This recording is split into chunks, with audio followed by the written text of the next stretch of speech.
அல்ஹம்துலில்லாஹ் அஷ்ஹது அல்லா இலாஹா இல்லல்லாஹ் வஹ்தஹு லா ஷரீக லஹு. அனைத்தும் அல்லாஹ்வுக்கே, அந்த அல்லாஹ்வை தவிர வேறு தெய்வங்கள் இல்லை என்று நான் சாட்சியம் பெறுகின்றேன்.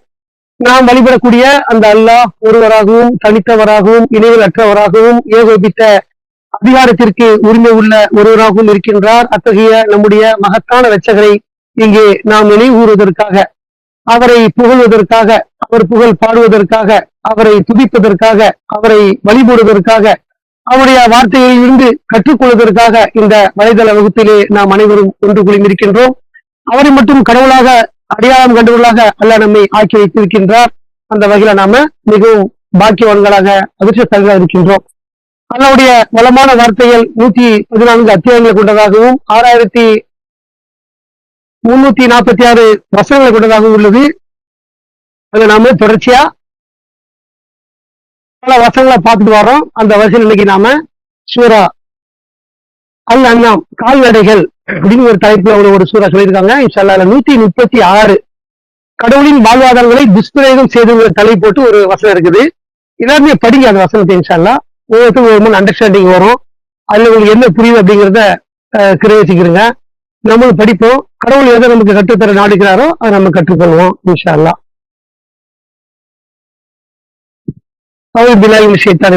சூரா 6 அல் அன்ஆம் வசனம் 136. இந்த வசனத்தை முழுசா நான் முதல்ல படிச்சிடுறேன், அதுக்கப்புறம் நம்ம அதை பத்தி பேசுவோம்.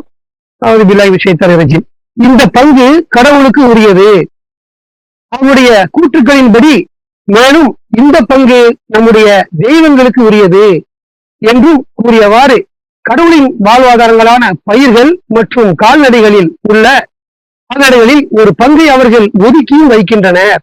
எனினும் நம்முடைய போலி தெய்வங்களுக்கு என ஒதுக்கி வைக்கப்பட்டது ஒருபோதும் கடவுளை சென்றடைவதில்லை. அதே சமயம் கடவுளுக்கென அவர்கள் ஒதுக்கி வைத்த பங்கு எப்போதும் அவருடைய போலி தெய்வங்களுக்கே சென்றது. அவருடைய தீர்ப்பு உண்மையில் மிகவும் கீழ்த்தரமானது அப்படின்னு ஒரு பெரிய வசனம். இதை படிக்கும்போது கொஞ்சம் சக்கு நமக்கு அண்டர்ஸ்டாண்ட் ஆகாது. திரும்ப திரும்ப படிக்கும்போது ஒரு அண்டர்ஸ்டாண்ட் கிடைக்கும் இன்ஷா அல்லாஹ். இதுல அல்லாஹ் என்ன சொல்ல வர்றாருன்னா, இந்த பங்கு கடவுளுக்குரியது அவருடைய கூற்றுக்களின்படி, மேலும் இந்த பங்கு நம்முடைய தெய்வங்களுக்குரியது. அதாவது ஒரு பழங்காலத்துல ஒரு வழிமுறை இருந்திருக்குது. பாரம்பரியமா பழங்காலத்து மக்கள் ஒரு விஷயத்தை செய்யறாங்க அப்படிங்கறது இதுல புரிஞ்சுவிட முடியும். என்ன செய்யறாங்கன்னா, அல்லாஹ் வழங்கிய வாழ்வாதாரத்தை, அதாவது விலங்கு முன்னக்கூடிய உருவா இருக்கக்கூடிய விலங்கா இருந்தாலும், விளைச்சலாக இருக்கக்கூடிய பயிர்களா இருந்தாலும், அது என்ன செய்யறாங்க, ஒரு அறுவடை காலத்துல அல்லது உண்பதற்கு ஒரு முன்னால விலங்கா இருந்துச்சுன்னா அதை அறுத்து சாப்பிடறதுக்கு முன்னால பங்கு வைக்கிறாங்க. அதுதான் சாப்பிட போறாங்க. நேர்ச்சிங்கிற பேர்ல செய்யறோம் இல்லையா, அதை கடவுளின் பேரால் அப்படி செஞ்சு குர்பானியம் கொடுக்குறோம் அல்லாவுடைய பேர்ல, நம்ம தான் அதை சாப்பிடுறோம். அது மாதிரி என்ன செய்யறாங்கன்னா, இத மக்கள்கிட்ட என்ன இருக்குன்னா, கடவுள் அப்படிங்கிறது ஒரு நம்பிக்கை இருந்துட்டே தான் இருக்குது, இல்லாம இல்லை. இப்பவும் இந்த காலத்திலையும் இறை வழிபாடு செய்யக்கூடியவங்க கடவுள் அப்படிங்கிற பேர் வச்சிருக்காங்க. கடவுளுங்கிறது சொல்றாங்க. அந்த கடவுளை அடையாளம் காட்டக்கூடிய, அந்த கடவுளை அடையக்கூடிய ஒரு விஷயமா தான் இணைய தெய்வங்களை வச்சிருக்காங்க.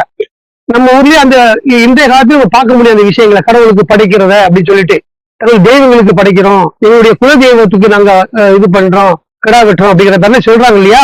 இது மாதிரியான ஒரு பழக்க வழக்கம் பழைய காலம் இருந்திருக்குது. எப்படி நடந்துகிட்டாங்க அப்படிங்கறது அல்லாஹ் சொல்ற அந்த விஷயத்த. இந்த பங்கு கடவுளுக்கு உரியதுன்னு ஒரு தனியா வைக்கிறாங்க. இது கடவுளுக்கு உரிய தனியா வச்சுட்டு, அவருடைய கூற்றுகளின்படி மேலும் இந்த பங்கு நம்முடைய தெய்வங்களுக்கு உரியதுன்னு சொல்லி சொல்றாங்க. பன்மை பதத்தில் சொல்லப்படுது.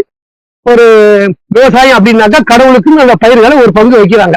திரும்ப அவங்களுக்கு பல தெய்வம் இருந்துச்சுன்னா 7, 6, 10 எத்தனை இருந்துச்சோ கொஞ்சம் கொஞ்சமா பங்கிட்டு வைக்கிறாங்க. அப்படி இது வச்சுக்கிட்டு இது மாதிரி அவங்க செய்யறாங்கன்னு சொல்றாங்கல்ல. சொல்லி என்ன செய்யறாங்கன்னா, என்று கூறியவாறு கடவுளின் வாழ்வாதாரமான பயிர்கள் மற்றும் கால்நடைகள் ரெண்டு சொல்றாரு. ரெண்டுமே உண்ணக்கூடிய ஒரு விஷயத்தை தான் அங்க சொல்லப்படுது. கால்நடைகளில் ஒரு பங்கு, பயிர்கள் மற்றும் கால்நடைகள் ஒரு பங்கு அவர்கள் ஒதுக்கியும் வைக்கின்றனர். இந்த மாதிரி ஒரு செய்கையை செஞ்சுட்டு தான் செய்யறாங்க. அப்புறம் அதை சாப்பிடுறாங்க. எனினும் அப்படிய போலி தெய்வங்களுக்கு என ஒதுக்கி வைக்கப்பட்டது ஒருபோதும் கடவுளை சென்றடைவதில்லை. அதே சமயம் கடவுளுக்கென அவர்கள் ஒதுக்கி வைத்த பங்கு எப்போதும் அவருடைய போலி தெய்வங்களுக்கே சென்றது அப்படின்னு நல்லா பிரிச்சு சொல்றாரு. என்ன நம்ம விளங்குறோம்னா, அந்த பங்கு வைக்கிறாங்க இல்லையா, அவங்க ஒரு பங்கு கடவுளுக்கு வைக்கிறாங்க. திருப்பி ஒரு 7 தெய்வமோ 8 தெய்வமோ அதை பிரிச்சு பிரிச்சு பிரிச்சு வைக்கிறாங்க. இதை பார்க்கும்போது அவங்களுடைய பார்வைக்கு அந்த சமமா தெரியல அவங்களுக்கு. உதாரணம், நம்ம ஒரு வேலைக்கு போறோம், கூலி வேலைக்கு போறோம், ஒரு உளுந்து நெத்து பயிர் எடுக்க போறோம்னு சொன்னாலும் நம்ம எவ்வளவு வேணாலும் அதை முடிஞ்ச அளவுக்கு 2 hour 3 hour பறிப்போம். ஒரு வயலை முழுசா பறிப்போம். நெட்டி எடுத்து வந்ததுக்கு அப்புறம் களத்துக்கு வந்ததுக்கு அப்புறம் என்ன செய்வாங்கன்னா அந்த பங்கு பிரிப்பாங்க. முதல் பரியா இருந்துச்சுன்னா 10ல் 1 அப்படிம்பாங்க, நிறைய கிடைக்கும். அப்போ அந்த பரி குறைய குறைய என்ன செய்வாங்க, 5ல் 1 வரைக்கும் மாத்துவாங்க. 7 இருக்கும் 8 இருக்கும், அப்படியே குறைஞ்சி வந்து 5க்கு வந்து நிற்கும். இது மாதிரியான ஒரு அந்த பங்கீடு நம்ம எடுத்து எந்த நெட்டு பங்கு வைப்பாங்க, குமிச்சு வச்சுட்டு இதுல எது வேணும்னு கேட்பாங்க. நமக்கு நம்ம பார்ப்போம், பார்க்கவே தெரியும் அளவுல, கண்ணுக்கு எது பெருசு நமக்கு தெரியும் ஓரளவுக்கு.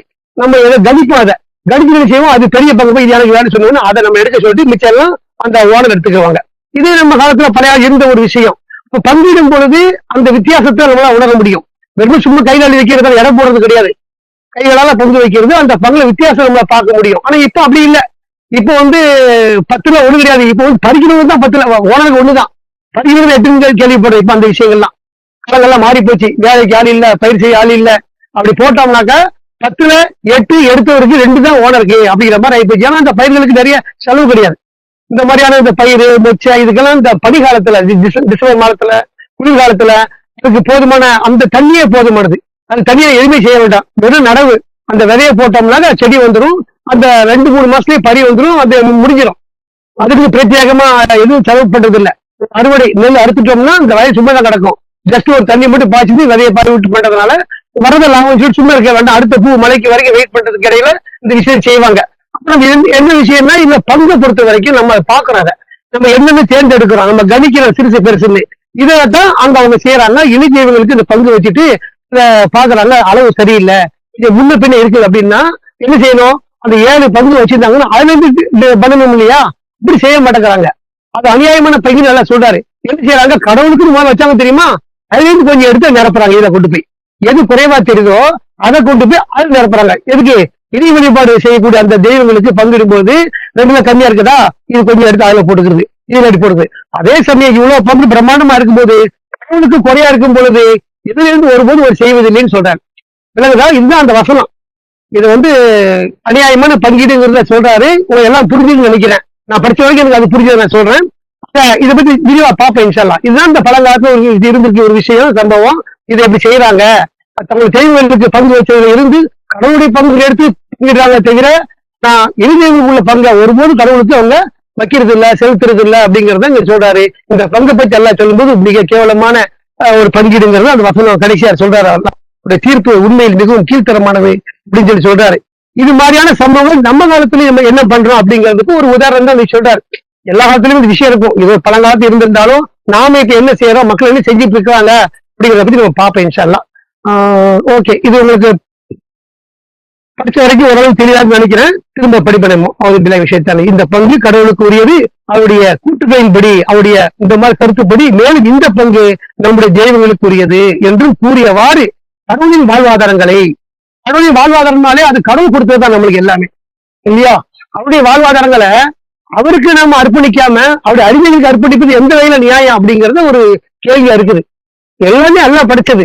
இந்த பூமியில வாழ்றது மேற்கொண்டு அல்லாஹ் கொடுத்த பூமியில வாழ்ந்துகிட்டு ஒரு எதிர செயல்பட எப்படி நியாயமா இருக்க முடியும்? முடியாது இல்லையா? ஒரு வீடு கொடுத்துருக்கிற ஹவுஸ் ஓனரு நம்ம வாடகைக்கு இருக்கிறோமோ இல்ல சும்மா இருந்துக்க வாடகை தர வேண்டாம்னா நம்ம ஒரு ஆதரவா இருக்கணும்ல. எதிர செயல்பட எப்படி நியாயமா இருக்க முடியும்? அவர் தந்ததே ஒரு பெரிய விஷயம். வித்தவுட் ரெண்டு, வாடகை கிடையாது, ஃப்ரீயா இருக்கிறோம், அனுபவிக்கிறோம். அதை என்னன்னா அந்த சாத்தா நம்ம அப்படியே என்ன பண்றான், ஒரு உரிமை கொண்டாட அளவுக்கு நம்ம மாத்தி வைக்கிறோம். அதான் இணைவெட்டி வழிபடக்கூடிய வேலையா இருக்குதுங்கிறது நம்ம பாக்குறோம். அது மாதிரிதான் இந்த செயல்கள் எல்லாமே. இந்த பூமியா இருந்தாலும் சரி, அல்லாஹ் கொடுத்த பயிர்களா இருந்தாலும் சரி, அல்லாஹ் நமக்கு உணவளித்த விலங்குகளா இருந்தாலும் சரி, அதை பத்தி நிறைய பின்னாலையும் வரும் இந்த வசனங்கள்ல. இதைத்தானே ஆறணும். ஓகே, நம்ம பார்ப்போம் அது. அப்ப இதெல்லாம் அவங்க ஒரு அநியாயமான பங்கீடுங்கிறது அல்லாஹ் நமக்கு அதை சொல்லி காட்டுறாரு. இந்த மாதிரி விஷயங்களை இப்பவும் மக்கள் செய்யறாங்க. ஒரு ஆடு மாடு கோழி சேவல்னு சொல்லிட்டு நம்ம பாரம்பரியமான வந்த இஸ்லாத்திலேயே உள்ளவங்களும் என்ன செய்யறாங்க, இந்த அவுலியாக்கள் சொல்ற பேர்ல, நல்லவங்க பேர்ல, அவங்க பிரார்த்தனை பண்ண நமக்கு மோட்ச அடையலாங்கிற பேர்ல அவங்கள வச்சுதான் நம்ம அல்லாவை நம்ம நெருங்க முடியும், அவங்க மூலமா தான் போக முடியுங்கிறலாம் நம்பிக்கை வச்சு நினைச்சாங்க. ஊர்ல பார்த்தா ஒரு பக்கீசா கூட்டம் வந்து வருவாங்க. ஆடு மாடு கோழி இருந்தா தாழ்வோன்னு சொல்லிட்டு எங்க காலத்துல உண்டு, இப்பெல்லாம் குறைஞ்சு போச்சு. அது தெரு ஒவ்வொரு ஊருக்கு வருவாங்க, அங்க இருப்பாங்க. அவங்க மொழியான்ற பேரால நம்ம எழுதி வழிபாடு நிறைய வச்சிருக்காங்கல்ல. இங்க இந்த நாகூர்ல தர்கா ஹபீஸ் ஆண்டவர்கள் பேர்ல, மொழி நாடுகிற பேர்ல கந்தூரி, இந்த மாதிரி வழிபாடுகள், அவங்களுக்கு நேர்ந்து விடுறது அப்படின்னு ஒரு நிறைய செய்வாங்க. எப்படின்னா ஒரு உடம்பு செய்யறாங்கன்னா ஒரு நேர்த்தி கடன் செய்வாங்க. நான் ஒரு சேவல் நேர்ந்து விடுறேன் அவர் பேர்ல அப்படிம்பாங்க. இதெல்லாம் எதுக்கு அவங்க செய்யறாங்க? இன்னும் சொல்ல போனா பழங்காலத்துல தெய்வங்களுக்கு பள்ளிட்டு இருக்காங்கல்ல, இப்பவும் நடக்குது. குழந்தைகளை பள்ளியிடக்கூடிய விஷயம் நம்மளுக்கு தெரியாம எனக்கு அரசாங்கம் தடை போட்டு வச்சிருக்குது. ஆனா எதுக்கு நடக்குதுன்னா நம்ம தெய்வம் சந்தோஷமா இருக்கும், மகிழ்ச்சி அடி நம்புறாங்க. அதை தெய்வமும் சொல்லல, ஒதுக்கல, கல்லும் மண்ணும் உள்ள ஒண்ணுதான் அது. ஆனா இவங்களா உருவாக்கி கொண்ட சட்டங்களை வச்சு என்ன செய்றாங்க அவங்க, நம்முடைய தெய்வங்களின் மகிழ்ச்சிக்காக, சந்தோஷத்துக்காக, நம்முடைய வளர்ச்சிக்காக இதை செஞ்சா அது கிடைக்கும் சொல்லி ஏற்றி வச்சதுனால நினைச்ச சொந்த பிள்ளைகளையே பலி கொடுக்கக்கூடிய அளவுக்கு அந்த இணை தெய்வங்கள் அவங்கள மாற்றி வச்சிருக்கிறதுங்கிறத நம்ம பார்க்கிறோம். அது மாதிரிதான் இங்க நம்ம சமுதாயத்தில் நடக்குது. ஆடு மாடு கோழி இருந்தா தாங்கள் வருவாங்க, அவங்க என்ன செய்யிருப்பாங்க, நேர்த்தி விட்டுருப்பாங்க. அப்படி இந்த பகிர்சா காலம் ஒண்ணு வரும், இந்த மாசம் வருவாங்க, வந்து அவங்க கொடுக்கணும் அப்படிங்கிற மாதிரி கான்செப்ட் இப்ப வந்து கிராமங்கள் இருக்கதான் செய்யும். வளர்ந்துருக்குது. நம்ம நகரத்துல இருக்கிறோம், என்ன லெவல் இருந்து நம்ம விசாரிக்கல. ஆனா என்ன செய்வாங்கன்னா அந்த சேவலிக்கு வரலாம் வளர்ச்சி வரும், பெரிய ஒரு நல்ல ஒரு வளர்ச்சியா முதிர்ச்சியா இருக்கும். இதை என்ன செய்வாங்க, அந்த பகிர்சா வந்து வாங்கிட்டு போவாங்க. இது அவங்களுக்கு நம்முடைய இளைஞர்களுக்கு வழி அவங்களுக்கு வந்து நேர்ந்து விட்ட ஒரு பொருளா இருக்கும். அந்த உயிர்களை என்ன செய்வாங்க, அது கொடுப்பாங்க. அதை இவங்க 2 நாள் 3 நாள் 1 வாரம் எந்த அளவுக்கு பொருள் கிடைக்குதோ அந்த அளவுக்கு தங்கி இருப்பாங்க. பல்லாசா தங்கி இருந்துட்டு அங்கேயே சட்டி வச்சு சோறாக்கி தின்னுக்கிட்டு அந்த ஆடு மாடு கோழிகளை அறுத்து பலியிட்டுக்கிட்டு அவங்க சாப்பிட்டுக்கிட்டு இருப்பாங்கிறத பாக்குறோம். அப்போ அந்த பழங்காலத்துல பயிர்கள் அவங்க அந்த மாதிரி செஞ்ச மாதிரி இந்த காலத்துல நடக்குது அப்படின்னு பாக்கலாம். நம்ம சப்ஸ்டிஷன் வந்துட்டோம், நமக்கு தெளிவா தெரியுது. நம்ம அல்லாஹ்வை தவிர யாரும் வணங்க மாட்டோம், அல்லாஹ்வை தவிர யாரையும் வழிபட மாட்டோம், அல்லாஹ்வை தவிர யாருக்கும் வெளி செய்ய மாட்டோம், அந்த மாதிரி அர்ப்பணங்களை செய்ய மாட்டோம். எந்த ஒரு அர்ப்பணமா இருந்தாலும் நோன்பு வைக்கிறோமா அல்லாஹ்வுக்கு தான், நன்றி செலுத்துறோமா கடவுளுக்கு மட்டும் இல்லாம மனிதர்களும் நம்ம செய்யறோம். அது ஏவரல் அல்ல, நீ நன்றியா இருங்கன்னு சொல்றாருல. நமக்கு ஒருத்தர் உதவியா இருந்தா நம்ம நன்றியா இருக்கணுங்கிறதுக்கு அதுதான் நம்ம அவருக்கு தேங்க்யூ சொல்றோம், நன்றி சொல்றோம். அல்லாஹ்வுடைய கட்டளை. நம்ம ஒரு மனிதனுக்கு நன்றி சொல்றதுனால தப்பு எடுத்து விட முடியாதத. கடவுளுக்கு நன்றி செலுத்தணும், கடவுள் அவர் மூலமா தான் நம்மளுடைய பிரச்சனை தீர்த்தாருன்னா நன்றி சொல்லணுங்கிறது நமக்கு சொல்லப்பட்டிருக்குது. அந்த அடிப்படையில நம்ம எதுவா இருந்தாலுமே அல்லாஹ்வுடைய கட்டளை எப்படி வார்த்தை எப்படி செய்யக்கூடிய மக்களா இருக்கிறதுனால இந்த விஷயங்கள்லாம் நமக்கு புலப்படாது. முதல்ல படிக்கும்போது புலப்படாது, நம்ம வாழ்க்கையில பார்த்தது இல்லை. ஏன்னா நம்ம ரொம்ப காலங்கள் கடந்து வந்துட்டோம். இந்த காலத்து விஷயங்கள் எதையுமே இப்ப நம்மளால செய்ய முடியாது.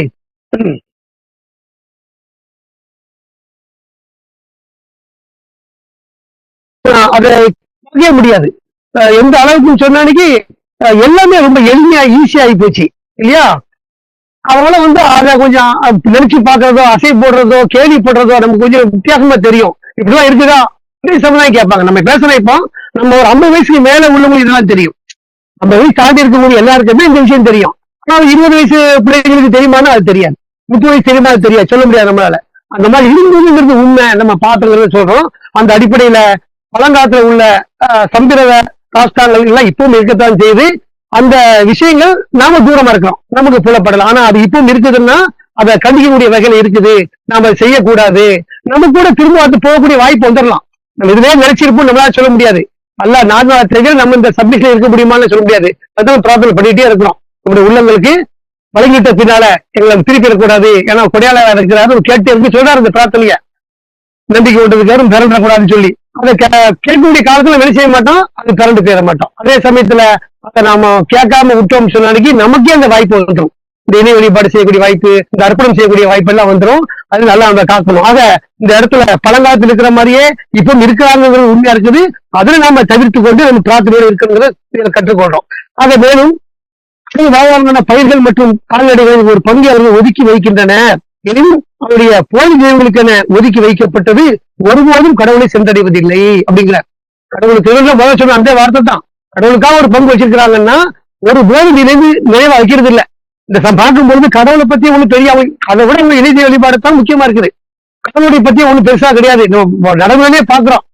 இணை தெய்வங்களுக்கு, இந்த போலி தெய்வங்களுக்கு, சாமியார்களுக்கு பயப்படுற மாதிரி கடவுளுக்கு பயப்படுறது இல்லை. ஏன்னா அவங்களுக்கு கடவுளை பத்தி அருமை தெரியல. கடவுள் தான் எல்லாத்தையும் படைச்சிருக்கிறாரு, அவர் தான் ஆட்டி படைக்கிறாரு, எல்லாமே அவர் தான் நிகழ்த்துறாரு. இப்படி விஷயம் தெரியாததுனால அதை பத்தி அவன் அலட்சியம் இருந்துட்டு முன்னால பார்க்கக்கூடிய விஷயங்களை, அவன் ஏமாற்றக்கூடிய அந்த விஷயங்களை, சில சம்பவங்கள் நடந்துடும். அதை வச்சு மக்கள் பயந்துகிட்டு இணைய வழிபாடு மிக முக்கியத்துவம் கொடுக்குறாங்க. இவங்க ஒண்ணும் செய்ய மாட்டாருங்கிற மாதிரி அவங்க கான்செப்ட் வந்துட்டாங்க.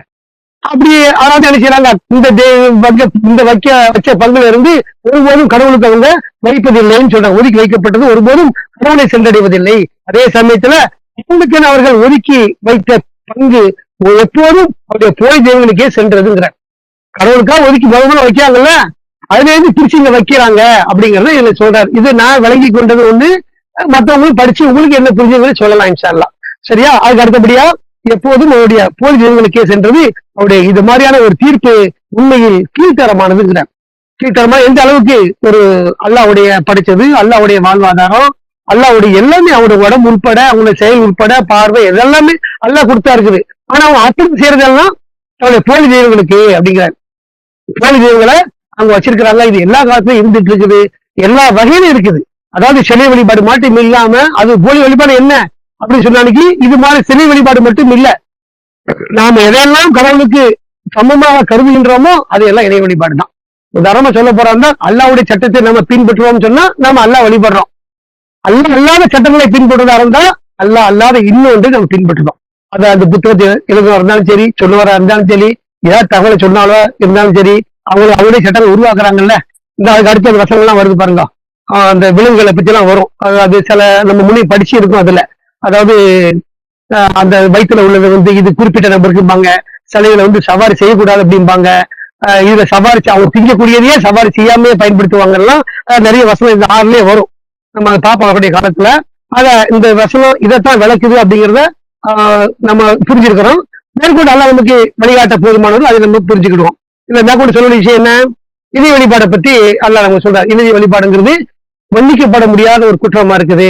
இணை வழிபாடுன்னா என்னன்னா கடவுள் சமமாக எதையும் கருதக்கூடாது, கடவுளை போல இன்னொரு கருதக்கூடாது. கடவுள் நம்மளை காப்பாற்றுவார்னா அவரை மாதிரி இவரு காப்பாற்ற நினைக்கிறது தெரியுமா, அது இணை வழிபாடு ஆயிடும். அதான் அது அடிப்படையா இருக்குது. முதல்ல கடவுளை மாதிரி இதுவும் காப்பாற்றும் நினைச்சிட்டாலே அங்க தொடங்கிடுது. கடவுள் தான் நம்ம காப்பாற்றுவாரு. யார் மூலமா காப்பாத்துறா என்ன, கப்பல் மூலம் காப்பாற்றணும், படகு மூலமா காப்பாற்றணும், ஒரு தண்ணீரை ஒரு நெருப்போ எந்த விஷயமா இருந்தாலும் கடவுளுடைய உந்துதல தான் நடக்குதே தவிர அவருடைய உதவி இல்லாம எதுவும் நடக்காது. நம்ம யார் மாமா மேலே ஏறி போனாலும் அவர் அனுப்பி கடலா இருக்கிறாரு அப்படிங்கிறத என்ன செய்யணும், புரிஞ்சுக்கிடணும் அந்த இடத்துல. அதான் இனிமே வழிபாடுங்கிறது நம்ம தெளிவா தெரிஞ்சு வச்சிருக்கிறோம். ஆனா இருந்தாலும் சாத்தான் வெவ்வேறு வகையில வரும் நம்ம கிட்ட. இணை வழிபாடுனா என்னன்னா சிலை மாதிரி மட்டும் இல்லாம கடவுள் சமமா கருதாம வெவ்வேறு வகையில நமக்கு வருவான். நம்ம மொழிபெயர்ப்புகள்ல ஒரு இந்த விஷயங்கள்ல வந்து ஒரு லேசான தவறுதான புரிதல் அது மூலமா வழிதேறி போறது, குரானுக்கு நிகராக மற்ற விஷயங்களை கருதுறது, இதுதான் குரான் அப்படின்னு சொல்றது, இதெல்லாம் அந்த இணை வழிபாட்டு அங்கம்தான். நம்ம ஒருபோது என்ன செய்யக்கூடாது, குரானுடைய வார்த்தைகள் இருந்து திறந்து போயிடக்கூடாது. ஒரு விஷயம் புரியலையா, புரிய வரைக்கும் வெயிட் பண்ணிட்டு இருக்கணும். புராண குறிப்புக்காண்டி யாராவது ஒருத்தர் சொல்லி புரிய வச்சாருன்னா அதுக்கு போயிடக்கூடாது. நான் சொல்றது விஷயம் எனக்கு தெரிஞ்சுதான் சொல்றேன். இது வந்து தீர்ப்பா இதான் முடிவான கிடையாது. இன்னும் வெவ்வேறு விஷயங்கள் வெளிப்பட்டு கொண்டே தான் இருக்கும். காலத்திற்கேற்ப மாறும். நம்மளால அறியப்பட்டு நம்ம சொல்றோம், அவ்வளவுதான். ஆனா அது நிரந்தரம் கிடையாது. அதனால எப்பவுமே அந்த இணை வழிபாடு அப்படிங்கிறது வந்து குரானுடைய வார்த்தைகள் தான் உன்னதமானது, அதுதான் தீர்ப்பானது, இதுதான் நம்ம பின்பற்றக்கூடியது. அதுக்கு சமமா தான் இதையும் ஒண்ணு எடுத்துட்டோம்னா அங்க என்ன தொடங்கிறது, இணை வழிபாடு தொடங்கிறது. அப்படி தொடங்கிச்சுன்னா கொஞ்சமா ஃபர்ஸ்ட் ஸ்டெப் முதல்ல ஒண்ணு லேசா தான் இருக்கும். அது தொடங்கும்போது கொஞ்சம் இன்ட்ரெஸ்டா இருக்கு. கொஞ்சமா போயிட்டோம்னா அப்ப இது மறந்து போயிடும் நம்மளுக்கு. ரொம்ப தூரம் போயிட்டோம்னா திரும்பி பார்க்கும்போது குரான் தெரியாது நம்மளுக்கு. அது இதுலயே மூழ்கி போயிட்டோம்னா ஸ்டெப் பை ஸ்டெப் கொஞ்சமா சாட்டா கொண்டு போயிட்டோம்னா திரும்பி பார்க்க முடியாத அளவுக்கு நம்ம கொண்டு போயிடுவோம். நம்ம எவ்வளவு ஸ்ட்ராங்கா பேசணும் சப்மிஷனை 15 வருஷம் கழிச்சு வேற மாதிரி பேசினா கூட எவ்வளவு ஆச்சரியப்படுறதுக்கு இல்லை. அந்த மாதிரி நிலைமை நம்ம நிறைய பேரை பார்த்திருக்கிறோம். எப்படா இப்படி அவங்க ஆயிட்டாங்கிற மாதிரி. ஏன்னா அப்படி இருக்கிறாங்க, அவங்க விரும்பக்கூடியது எல்லாம் அடித்து வைக்கிறாரு. அவருடைய மனங்கள் ஆண் மனங்கள் அந்த விஷயம் இருந்திருக்குது. நமக்கு அது இருந்துச்சுன்னா நமக்கு அது நிலைமை தான். அல்லா காப்பாற்ற நம்மள நம்ம அதான் கேட்டே இருக்கணும், கேட்டே இருக்கணும். நம்ம அந்த விஷயத்த நம்பிக்கை போட்ட பின்னால நம்ம மருத்துவம் ஆயிடக்கூடாது அப்படிங்கிறத பத்தி எப்பவுமே பிரார்த்தனை வழிகாட்டக்கூடியதா இருக்குது. பிரார்த்தனை எப்பயும் முற்றக்கூடாது. நம்ம கடவுளோட தொடர்போடு இருந்துட்டே இருக்கணும். அதுக்கு அவர் நினைவு கூறுவது, திக்ர் செய்வது, தியானம் செய்வது, இந்த மாதிரி கிளாஸ் நம்ம அட்டன் பண்றது நம்ம அழகான மூலம் செஞ்சுட்டு இருக்கிறோம். நம்ம உடனே ஈடுபாடா இருந்துட்டு இருக்கிறோம். வேறு சமயங்கள்ல தப்பு உள்ள வந்தாலும் கூட நம்மளை பொறுத்த வரைக்கும் மீண்டும் வந்து நம்ம வந்து சரியா இருக்கக்கூடிய மன்னிப்பு கேட்டு திருந்தக்கூடிய நபரா இருக்கிறோம். அதனால வந்து எப்பவுமே அல்லாவுடைய தொடர்போட அல்லாவை பேசிக்கிட்டு அல்லாவை நினைச்சுக்கிட்டு அவருடைய மகத்துவத்தை நினைச்சுக்கிட்டு தன்மை நினைச்சுக்கிட்டு இருக்கிறது சிறப்பு. அப்படி இருக்கக்கூடிய காலத்துல பிரார்த்தனை பண்ணக்கூடிய காலத்துல நம்ம ஒருபோது வெளியே வர மாட்டோங்கிறதையும் பார்க்கணும் அதை, இல்லையா? அதான் பிரார்த்தனை முக்கியமா இருக்குது, அதை செஞ்சுட்டே இருக்கிறது நம்ம பாக்குறோம். அங்க இந்த மாதிரி இணை வழிபாடுகள் எல்லாம் எல்லா காலத்திலையும் இருக்குது. இதை அறியாத மக்கள் இருக்காங்க. நம்ம பாக்குறோம், நமக்கு தெளிவா நமக்கு தெரியுது தப்பு அப்படின்னு. ஆனா தெளிவா தெரியாத அவங்க செஞ்சு இருக்கிறாங்க. எந்த அளவுக்கு நான் சொன்னேன்னா முதல்ல சொல்ல தன்னுடைய சொந்த பிள்ளைகளையே உயிரையே பலி கொடுக்கக்கூடிய அளவுக்கு அவருடைய போலி தெய்வங்கள் அவர்களை ஏமாற்றி வைத்திருக்கிறது அப்படின்னு சொல்லி நம்ம வசனங்களை பாக்குறோம். அத இந்த மாதிரி இருக்குது. இன்ஷால்லா இது தொடர்ச்சியா நம்ம பார்ப்போம். அடுத்த வருஷம் வேணா படிச்சிருவோம். அவரு பிள்ளை விஷயத்தான ரஜி போலியை வழிபாடு செய்கின்றவர்கள் தன்னுடைய சொந்த பிள்ளைகளையே கொண்டு விடுகின்ற அளவுக்கு இவ்விதமாக அவருடைய போலி தெய்வங்களால் ஏமாற்றப்படுகின்றன. சப்ஜெக்ட் தான் வருது இப்போ. எதிர்காலத்தில் அவருடைய போலி தேவங்கள் அவர்கள் மீது மிக பெரும் வேதனையை சுமத்துகின்றன. அவருடைய மார்க்கத்தை விடுகின்றன. கடவுள் நாடி இருந்தால் அவர்கள் அதனை செய்திருக்க மாட்டார்கள். அவர்களையும் அவருடைய புரிந்துரைகளையும் நீர் அலட்சியம் செய்து விட வேண்டும் அப்படின்னு சொல்லி இங்க சொல்றாரு. இங்க ஒரு வார்த்தை அல்லாஹ் சொல்றாரு, அவர் நாடி இருந்தால் செய்ய மாட்டாங்கன்னு சொல்றாரு. இந்த வசனத்தை வச்சுட்டு சில பேர் என்ன செய்வாங்க, குழந்தை பேசிட்டே இருப்பாங்க. நம்பிக்கை கொள்ளாதவன், நம்ப மறுப்பவன், கடவுளை ஏற்றுக்கொள்ளாதவன், கடவுள் நாடி இருந்தால் அப்படி வருதுலப்பா, அப்ப அவர் நாடாதான் நான் ஈமான் கொள்வேன், அவர் நாடல நான் கிடக்குறேன் அப்படிங்கிற மாதிரி சொல்லுவாங்க. கடவுள் நாடி இருந்தால் ஏன் சொல்றாருன்னா, அவருடைய ஆள் மீது என்ன ஆசைகள் தான் தீர்த்து வைக்கிறார். அவன் என்ன விரும்புறான், அவன் என்ன நினைக்கிறான், அவனுக்கு என்ன வேணும் அதைத்தான் செய்யறாரு தவிர, கடவுள் விரும்பின அவர் யாரையுமே என்ன செய்யறது இல்ல, வழி போடுறது இல்ல, யாரையுமே நேரத்துல போடுறது இல்ல, அவரு தவறா வழி நடத்துறது இல்ல. அவனுடைய ஆன்மாவின் தன்மை, அவன் என்ன விரும்புறான், அவனுடைய எதை சுதந்திரமா இருக்கிறானா, அவன் எதை தேர்ந்தெடுக்கிறான் அப்படிங்கிறத வச்சு நல்ல தீர்ப்பு பண்றார், செய்யறாரு. அவர் நாடி இருந்தால்னா, நீ நல்லது செய்யும் பொழுது நான் நரத்துல போட்டு அவர் என்ன நன்மை காண போறேன் கேட்கிறாருல, நன்மை காண போறேன் எனக்கு என்ன லாபம் கிடைக்கும் போது கேட்கறாரு பாருங்க. அப்போ அவருக்கு எந்த லாபம் இல்லை ஒருத்தர் நரத்துல போடுறதுனால, இவருடைய செய்தியாக தான் நமக்கு செய்யப்படுது அப்படிங்கறத அல்ல நமக்கு அந்த விஷயத்தை நமக்கு சொல்றாரு. ஆக இந்த கடவுள் நாடி இருந்தால் அப்படிங்கிற வார்த்தையை எடுத்துக்கிட்டு என்ன செய்யக்கூடாது, அல்லவன் நாடிட்டாரு நான் தப்புல இருக்கேன் அப்படிங்கிற வார்த்தையை பேசக்கூடாது. யார் பேசுவாங்கன்னா அவங்க பேசுவாங்க. இணைய வழிபாடு செய்யக்கூடியவன், கடவுளை ஏற்றுக்கொள்ளாதவன், நிராகரிப்பாளர்கள் செய்வாங்க. நம்மளை பொறுத்த வரைக்கும் நம்ம அதனுடைய விளக்கத்தை அறிஞ்சிருக்கிறோம். ஏன் நாடினார் அப்படி சொன்னா, உங்களுக்கு விருப்பத்தை விட்டுக்கிறார். நாடியவர்களை அவன் என்ன நாடுறாங்களோ அது அவர் செலுத்துறார்.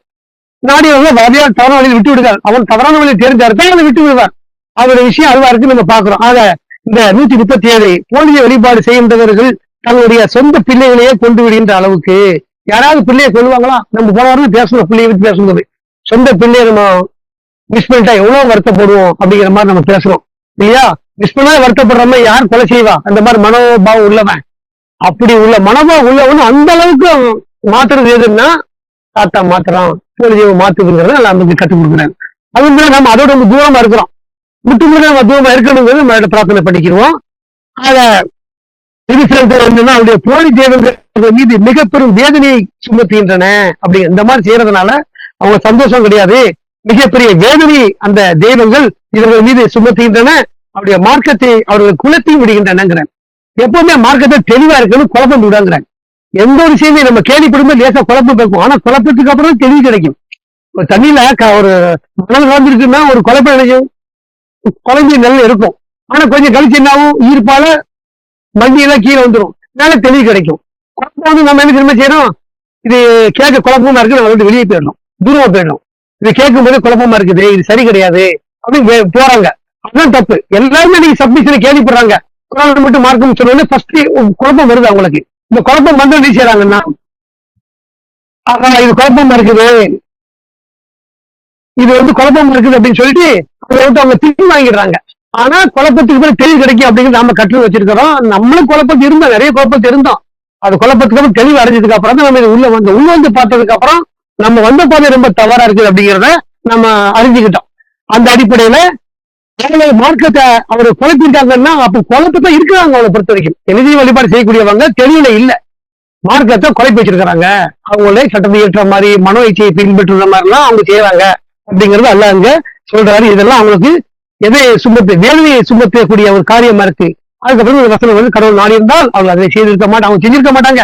ஏன் செய்யறாங்கன்னா ஒரு ஆன்மாவின் தன்மைக்கு ஏற்ப அல்லாஹ் வழி நடத்துறார்.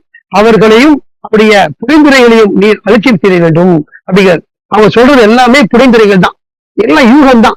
இப்படி இருக்குமோ அப்படி இருக்குமோ நிறைய இப்போ நம்ம பாக்குறோம், சமுதாயத்துல பாக்குறோம், மக்கள் மத்தியில பாக்குறோம். ஒரு விஷயம் நடந்துருச்சுன்னா எப்படி இருக்குமோ அப்படின்னு யூகத்தை பேசுறாங்க. எப்பவுமே யூகத்தை பேச விடாது. யூகம் ரொம்ப தப்பான விஷயம். நம்ம அப்படி பண்ண ஒரு விஷயம் கேள்விப்பட்டாதான் சரியா சொல்லுமே தவிர, ஆனா கேள்விப்பட நம்ம என்ன செய்யணும்னா இப்படி இருக்குமோ உறுதி பண்ண பாருங்க, அது ரொம்ப தப்பான கான்செப்ட். நிறைய பேருடைய வார்த்தைகள் நான் பாக்குறேன். நம்ம பேசும்போது இப்படி இருக்குமோ அப்படின்னு எப்பவுமே யூகத்தை கைவிடுங்க, பேசாதீங்க, தெரிஞ்சா பேசுங்க. நம்ம அதை வந்து வழிமொழிகிற அந்த விஷயத்த. ஆனா அல்ல அங்க அதை கண்டிக்கிற சொல்ற அந்த விஷயத்த அவருடைய புரிந்துரைகளை அலட்சியம் செய்து விடுங்கிற. இதெல்லாம் அவங்களா சொல்லக்கூடிய சட்டங்களா இருக்குது. என்ன, இதுல சவாரி செய்ய, இதுல சவாரி செய்யாத, இந்த வயிற்றுல வந்து ஆண்களுக்கு மட்டும் பெண்களுக்கு கிடையாது, இது அவன் திங்கெல்லாம் இவன் திங்க கூடாது, ஹராம் ஹலால் அப்படிங்கிறதெல்லாம் இந்த 6ஆம் அத்தியாயத்தில் நிறைய வசனம் வரும். நம்ம தொடர்ச்சியா பார்ப்போம் இன்ஷா அல்லாஹ். ஆக 6:136 நமக்கு பழங்காலத்து ஒரு விஷயத்தை சொல்லுது. நம்ம காலத்திலேயே சமகாலத்தில் நடக்கக்கூடிய ஒரு காரியமா நம்ம அதை பாக்குறோம். நாம தவிர்த்து இருப்பதனால் நமக்கு அது தூரமா தெரியுது. ஆனா நம்ம எந்த காலத்துல பெறோம் நமக்கு தெரியாது. ஆனா அல்லாஹ் நமக்கு அது மாதிரி இல்லாம எல்லா காலத்திலையும் மரணம் வரைக்கும் அவரை மட்டுமே வழிபடக்கூடிய மக்களை ஆக்கி நம்மளை நேர்வழிக்கு படுத்தி சரியான பாதையில நம்மளை பயணிக்க வச்சு அவருடைய சாம்ராஜ்யத்துக்குள்ள நம்மளை மீட்டெடுப்பதற்கு அல்லாஹ் நமக்கு மிக பெரும் அருளும் கிருபை செய்வாராக பிரார்த்தனை பண்ணி இந்த உபதேசத்தை நிறைவு செய்வோம். வார்த்தையின் புகழளிக்கும் அல்லாஹ்வுக்கே மாஷா அல்லாஹ் லா குவத்த இல்லா பில்லா அல்ஹம்துலில்லாஹ். அஸ்ஸலாமு அலைக்கும்.